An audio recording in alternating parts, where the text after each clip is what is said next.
আমাকে অনেক সময় অনেকে অনেক বাজে কথা বলেন, কটু কথা বলেন, হজম করে চলে যায় যে আমার ভাই হয়তো ভুল করেছেন। আমি আবার তাকে পাল্টা বলতে গেলে অসুন্দর হবে, মানুষ ইসলাম সম্পর্কে ভুল ধারণা নেবে। আমি সবর করার চেষ্টা করি। আল্লাহ আমাদের সব ভাইকে সেরকম হওয়ার তৌফিক দান করুন। আলেমদের মধ্যে যারা মতবিরোধ করে, আরেকজনের পিছে লাগালাই করে, পাবলিকের সামনে একজন আরেকজনের বদনামিতে লিপ্ত, তারা জানে না যে তাদের পায়ের তলায় মাটি নাই।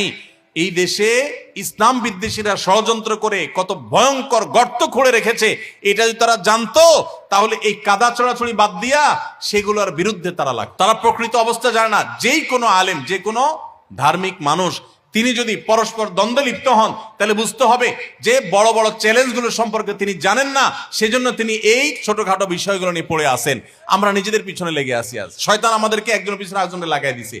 আপনারা সাধারণ মানুষ হবে, আপনাদেরকে আমি একটা অনুরোধ করতে চাই, সেটা হলো হুজুররা যদি নিজেরা লাগালাগি করে, আল্লাহর হস্তে আপনারা ওই লাগালাগি করেন না, হুজুরদেরকে আপনারা অন্তত বয়কট করবেন, যে আমরা এই সমস্ত খোঁচাখুচি করা মানুষগুলোর সাথে নাই।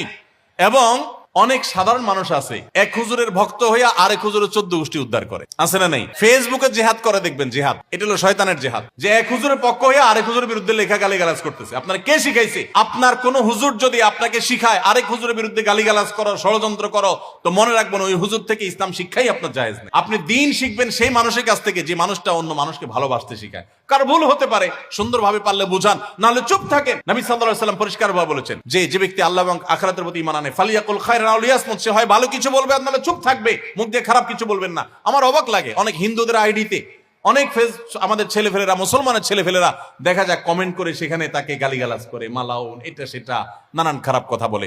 আমাদের সাহাবীদেরকে আপনি দেখাতে পারবেন যে তারা কোনো অমুসলিমকে গালিগালাজ করতেন? অন্য ধর্মের মানুষের প্রতি সুন্দর আচরণ করবে, সে ইসলামের সৌন্দর্য বুঝতে পারবে। আল্লাহ তাআলা আমাদেরকে হেদায়েত দান করুন। তাহলে পারস্পরিক কাদা ছোড়াছড়িতে আমরা নাই, কি বলেন? আমরা নাই, আমরা কখনো করব না।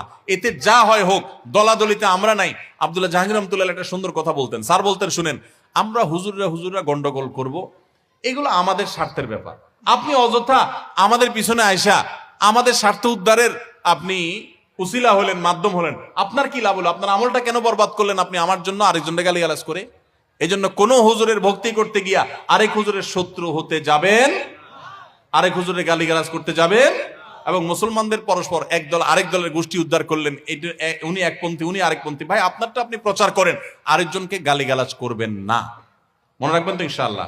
তাহলে ওলামাদের ঐক্য যাতে নষ্ট না হয় সেই জন্য আমরাও শান্তিপূর্ণ ভাবে থাকার চেষ্টা করব এবং এই জাতীয় কাজ পরিহার করব। আল্লাহ আমাদের তৌফিক দান করুন।